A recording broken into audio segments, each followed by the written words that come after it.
My mother-in-law didn't know I was paying $5,600 a month in rent. She told me to move out so her oldest son and his wife could start a family. The next day, I called movers and packed everything I owned suddenly. She was terrified. My mother-in-law stood in my kitchen like she owned it. "You should move out," she said, voice casual as if she were suggesting I try a different brand of coffee. "Michael and Jessica need this place. They're trying to start a family. They need the space more than you and Amy do." I froze, mug halfway to my lips. She didn't ask, didn't explain, didn't even look uncomfortable. She just decided. My wife, Amy, sat at the kitchen table scrolling through her phone. She glanced up for half a second when her mother spoke, then went back to Instagram. No defense, no objection, not even a flinch. That hurt worse than Patricia's words. "My name is Jason Chen. I'm 32 years old, work as a financial analyst for a mid-sized tech company, and I'd been married to Amy Thornton for 3 years. We lived in a 4-bedroom house in Westchester County, New York. Nice neighborhood, good schools, the kind of place young families kill themselves to afford. Patricia Thornton, my mother-in-law, had been a constant presence since day one of our marriage. She had opinions about everything, our furniture, our meal plans, how we spent our weekends, where we should vacation. I'd learned early to just nod and stay quiet. The easy son-in-law, the one who didn't make waves, who smiled at family dinners and helped with dishes without being asked, who kept his mouth shut when Patricia made passive-aggressive comments about my career not being as impressive as her other children's. For 3 years, I'd been functionally invisible, and functionally, I'd been fine with that, until this moment. "When were you thinking?" I asked quietly. Patricia waved her hand. "Oh, not immediately. Maybe in a month or two. Michael's lease is up in August, so that gives you time to find something smaller, more appropriate for just the two of you. More appropriate. Translation, cheaper." I set my mug down carefully, looked at Amy. She still wasn't looking at me. "Okay," I said. Patricia smiled. "I knew you'd understand. You're always so reasonable, Jason." She left 20 minutes later, already texting Michael with the good news, I assumed. Amy finally looked up from her phone. "You're not actually mad, are you?" "Why would I be mad? I don't know. You seem tense." I laughed. Couldn't help it. "Your mother just told me to move out of my own house." "It's not your house," Amy said automatically, then caught herself. "I mean, it's ours. But Mom has a point. Michael and Jessica need the room. We don't have kids yet." "Yet," I repeated. "You know what I mean." I did know what she meant. She meant her family came first, had always come first, and I'd been too accommodating to notice. That night, I lay in bed, staring at the ceiling while Amy slept soundly beside me. I thought about the rent checks I'd been writing for 3 years, $5,600 every month, from my account, on time, every single time. Amy contributed to groceries and utilities, maybe $800 a month total. Her income as a part-time social media manager was inconsistent, sometimes good, usually not. Patricia assumed this house was family property, that it belonged to the Thorntons somehow, that I was living here out of their generosity. She had no idea, and neither did Amy, apparently. I'd handled all the bills so quietly, so efficiently, that it had become invisible labor, background noise, something that just happened without anyone thinking about it. I rolled over and looked at Amy's sleeping face. When had I become so easy to dismiss? I slept better that night than I had in months, because once Patricia told me to leave, I finally had permission to stop holding everything together. The next morning at 8:47 a.m., I called Precision Movers, not for a quote, to book them. "I need a full-service move," I told the scheduler, a woman named Rita who'd been with the company for 12 years, according to her email signature. 4-bedroom house. I want to be out by this Saturday." "This Saturday?" She sounded surprised. "That's 5 days from now." "I know. Can you do it?" "We can do it. It'll cost extra for the rush." "That's fine. And you'll need to pay the deposit today, $2,400. I gave her my card number without hesitation. After I hung up, I sat at my home office desk, the desk I'd bought at IKEA 2 years ago, and assembled myself while Amy was at her mother's house, and pulled up my files. I had spreadsheets, years of them, rent payments, furniture receipts, appliance purchases, every major expense in this house, tracked and categorized like the financial analyst I was. The couch in the living room, $2,800, purchased October 2021, my credit card. The Samsung 65-inch TV, $400, purchased December 2021, my credit card. The KitchenAid dishwasher, $900, my credit card. The Whirlpool washer and dryer set,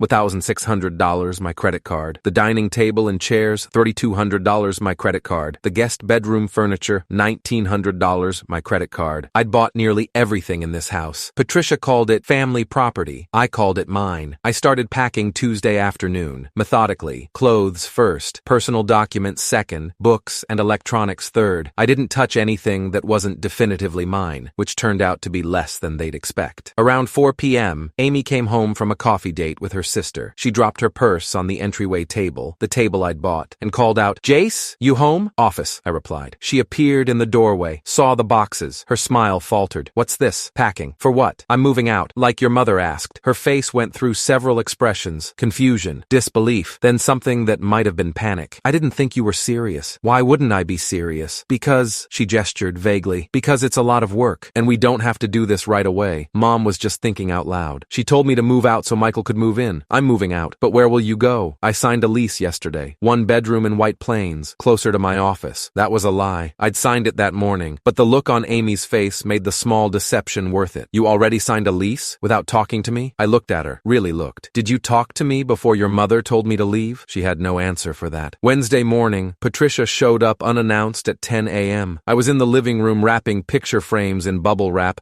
when I heard her key in the lock. She'd had a key since we moved in. I'd never questioned it. She stopped in the doorway, shopping bags in hand, and stared at the half-empty living room. 4 boxes stacked by the door, the TV already wrapped, the coffee table cleared. "Jason, what's going on?" "I'm moving out." The shopping bag slipped from her fingers. "What?" "You told me to move out." "I'm moving out." Her face tightened. "I didn't mean this week." "When did you mean?" "I don't know. August? September? When Michael's lease is up. You said I should move out. You didn't specify a timeline, so I picked one." She turned toward the kitchen, voice rising. "Amy! Amy, what is happening?" Amy emerged from the bedroom, where she'd been hiding since her mother's car pulled up. "Mom, I don't know. He just started packing." "Make him stop. I can't make him do anything." Patricia turned back to me, and I saw something shift in her expression. The entitled confidence cracked, just slightly. "This is unreasonable," she said. "You're being childish." I taped a box shut, wrote books, office on the side with a Sharpie, said nothing. "Jason, I'm talking to you. I heard you. Then respond." I straightened, looked at her. "You told me to move out. I'm moving out. That's my response." Her jaw worked. "We need to discuss this like adults." "I'm open to discussion. What would you like to discuss?" "Your attitude, for one thing." "My attitude is cooperative. You asked me to leave. I'm leaving. You know what I meant." "Do I?" The question hung in the air like smoke. Patricia's face flushed. "This house needs to stay in the family." "It's not in the family," I said quietly. "It's a rental. Michael needs it. Then Michael can rent it." "He can't afford—" She stopped, caught herself, but too late. "Can't afford what?" I asked. "The $5,600 monthly rent?" All color drained from her face. Amy's head snapped up. "What?" I kept my eyes on Patricia. "You didn't know the rent amount?" I assumed it was split somehow. "Or covered by—" She stopped again. "Covered by who?" She said nothing. "You thought it was covered by the family trust?" I supplied. "Or maybe you thought Amy's father was still paying it before he passed." "Jason," Amy said sharply. "What are you talking about?" I turned to my wife. "I've been paying the rent every month for 3 years, $5,600 from my account." Amy's face went blank. "That's not possible. Check the bank statements." "You never told me." "You never asked." The silence that followed was suffocating. Patricia sat down heavily on the couch, my $2,800 couch. Her hands shook slightly. "Who's going to pay it if you leave?" she asked quietly. I didn't answer, because we both knew. Nobody. Thursday, the movers arrived with boxes and packing supplies. 2 guys, Marcus and Tyler, both in their late 20s, both professional and efficient. They moved through the house systematically, wrapping furniture, loading boxes, asking which items were mine. "All of them," I said. "All of it." Patricia showed up again at noon. She'd been calling all morning. I hadn't answered. She walked into the living room and stopped cold. The couch was wrapped in plastic, ready to load. The TV already in the truck. The dining table disassembled. "You can't take everything," she said. "I can take what I paid for." "This is absurd." I handed her a folder. Receipts, purchase confirmations, credit card statements. Everything in this house that I bought is highlighted. She opened the folder, flipped through pages. Her face went from pink to white. "The dining table? Mine. The appliances? Mine. The couch? Mine." She looked around the rapidly emptying house like she was seeing it for the first time. "What are we supposed to sit on?" she whispered. I almost laughed. "That's not my problem." Amy appeared from the bedroom. She'd been crying. Her eyes were red and puffy. "Mom, he's taking the washer and dryer." Patricia's head snapped up. "You can't." "I can," I said. "I have the receipts." "But we need—" "You need?" I cut her off. 3 days ago, you told me to leave. You didn't ask what I was paying. You didn't ask what I owned. You just decided I should go. So I'm going, and I'm taking what's mine." Marcus wheeled out the washer on a dolly. Patricia watched it go like she was watching a funeral procession. "Jason, please." Her voice cracked. "We can work this out." "No," I said quietly. "We can't." "Why not?" "Because you never respected me enough to ask." By 6 p.m. Thursday, the house was gutted. No couch, no TV, no dining table, no appliances, except the ones that came with the house. Even the good cookware was gone. I'd bought all of it after Amy's ancient pans kept burning everything. Amy sat on the bedroom floor, surrounded by the furniture I'd had left. Her dresser, her nightstand, her childhood desk that Patricia had insisted we keep. "I didn't know," she said when I came to get my last box. "I swear,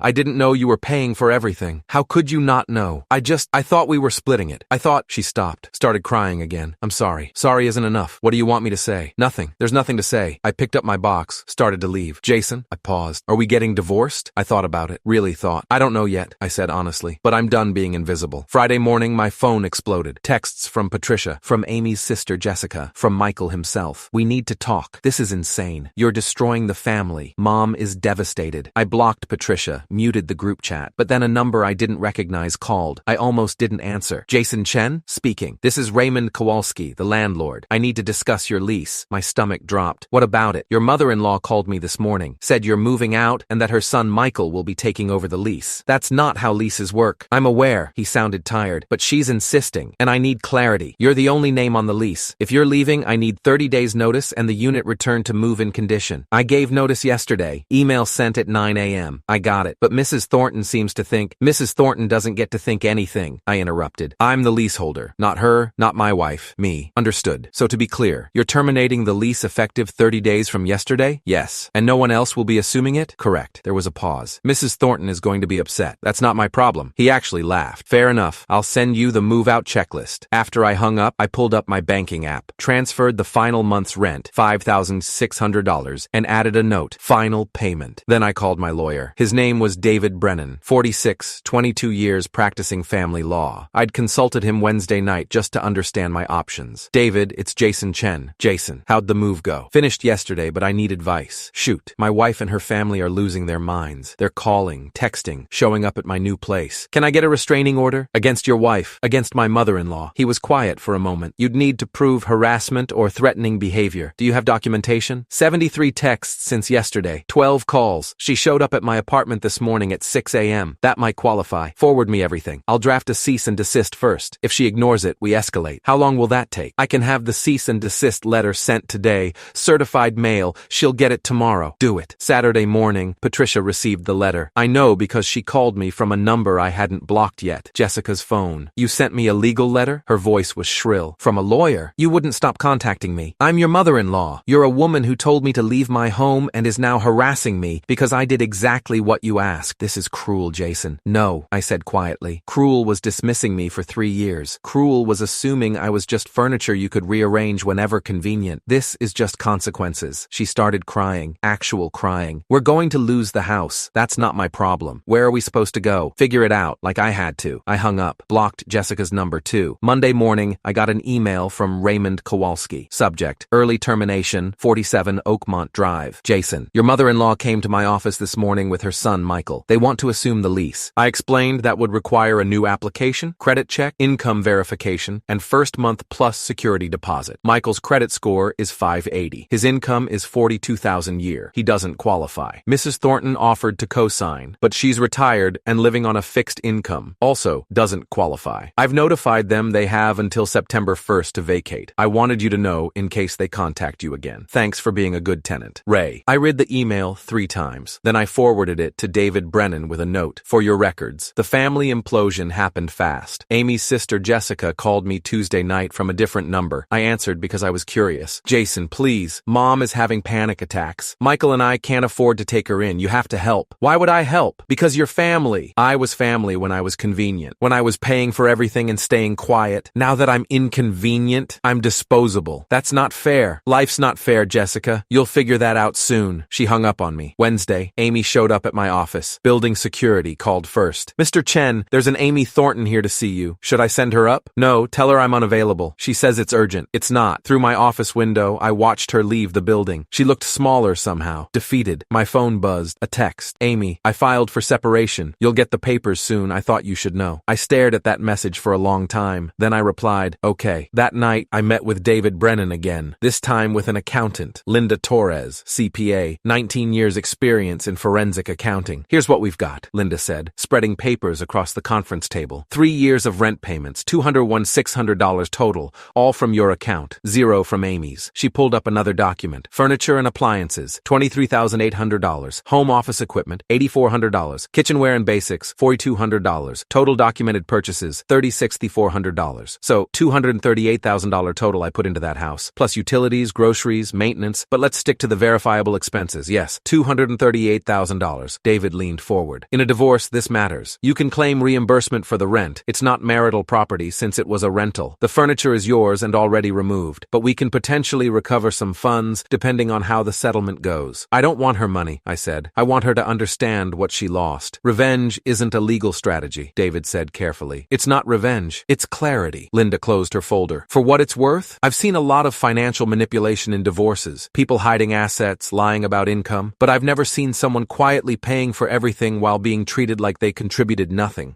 She paused. That's a special kind of invisible. I'm not invisible anymore, I said. 3 weeks after I moved out, Patricia called from yet another number. I answered because I was feeling generous, or maybe just curious. Jason. Her voice was different, quiet, defeated. I need to apologize. Okay. I didn't know. I swear I didn't know you were paying for everything. Yes, you did. I didn't. You knew, Patricia. You just didn't care. Because in your mind, I was supposed to pay. I was supposed to be grateful for the privilege of being part of your family. You never asked because you never thought you had to. Silence. The landlord is evicting us, she finally said. Michael can't afford anywhere decent. Jessica won't help. Amy's moving back in with me, into my retirement condo. I'm 64 years old, Jason. I'm supposed to be traveling. Instead, I'm sharing a 2-bedroom with my daughter because her husband left. I didn't leave, I corrected. You told me to. I know. Do you? Do you really know? Her voice cracked. Yes. Good. Because for 3 years, I bent over backwards trying to fit into your family, trying to be what you wanted. And the second I stopped being useful, you tried to remove me, like furniture, like I didn't matter. You mattered. No, I said quietly. I was convenient. There's a difference. I hung up before she could respond. 2 months after I moved out, the divorce papers were finalized. Amy didn't contest anything, didn't ask for alimony, didn't fight over assets. She just signed. David called me with the news. It's official. You're divorced. Clean split. No ongoing obligations. That was fast. She didn't want to drag it out. Honestly, I think she feels guilty. She should. Jason, he paused. I've been doing this a long time. I've seen ugly divorces, vicious custody battles, financial warfare. This is about as civil as it gets. She could have fought you on a lot of things. She didn't. Because she knew she was wrong, probably. But give her credit for that, at least. I thought about it. About Amy crying on the bedroom floor. About her mother's voice cracking on the phone. Maybe, I said. 3 months after I moved out, I got a Facebook message from Michael. I thought you should know. Mom had a heart attack. She's okay. But the stress of everything. The doctors said it was related. She's in the hospital in White Plains if you want to visit. I stared at that message for 2 hours. Then I drove to the hospital. White Plains Hospital. 4th floor, cardiology wing. I found Patricia's room at 4:17 p.m. She was asleep, monitors beeping softly. She looked older, smaller. Amy was sitting in the chair beside the bed. She looked up when I walked in. Her eyes went wide. Jason? Michael messaged me. You came. I came. We sat in silence for a few minutes. Patricia's breathing was steady. The monitors beeped their rhythm. I'm sorry, Amy finally said. For all of it. For not seeing how much you did. For not defending you. For letting Mom treat you like you didn't matter. I know. Do you? I looked at her. I know you're sorry. But sorry doesn't fix 3 years of being invisible. I know that too. Patricia stirred. Her eyes fluttered open. Took a moment to focus. When she saw me, she froze. Jason? Hi, Patricia. Why are you here? Because despite everything, I'm not cruel. Her eyes filled with tears. I lost everything. No, I said quietly. You lost what you took for granted. That's different. I should have. She stopped. Started again. I should have asked. About the rent. About what you were paying. About all of it. Yes, I said. You should have. Can you forgive me? I thought about it. Really thought. I don't know yet, I said honestly. But I can tell you this. I'm done being the son-in-law who stays quiet. I'm done being convenient. If you want me in your life, even peripherally, it's on my terms. With respect. With acknowledgement. Or not at all. She nodded slowly. I understand. I stood. Looked at Amy. Take care of her. Jason? Amy stood too. Thank you for coming. You didn't have to. No, I agreed. I didn't. I left before the tears could start. 6 months later, I'm sitting in my 1-bedroom apartment in White Plains. It's smaller than the house. Quieter. Entirely mine. My phone buzzes occasionally. Amy texts sometimes. Updates on her mom. Small talk. Nothing heavy. I respond politely. Distantly. Patricia sent me a card last month. Handwritten. Simple. Thank you for visiting. Thank you for everything you did that I never acknowledged. I'm sorry I saw you so late. I kept the card. Because here's what I finally understand. You can't force people to value you. You can't make them see what you contribute. You can only decide what you're willing to accept. For 3 years, I accepted being invisible because it was easier than demanding to be seen. But the day Patricia told me to leave, she accidentally gave me permission to stop accepting less than I deserved. She thought she was making space for her son. She was actually making space for me to remember I was worth more than silent compliance. The fear I saw in her eyes when the movers emptied that house wasn't about losing furniture. It was about losing control she never should have had in the first place. And I'm glad she lost it, because I finally found something worth more: myself.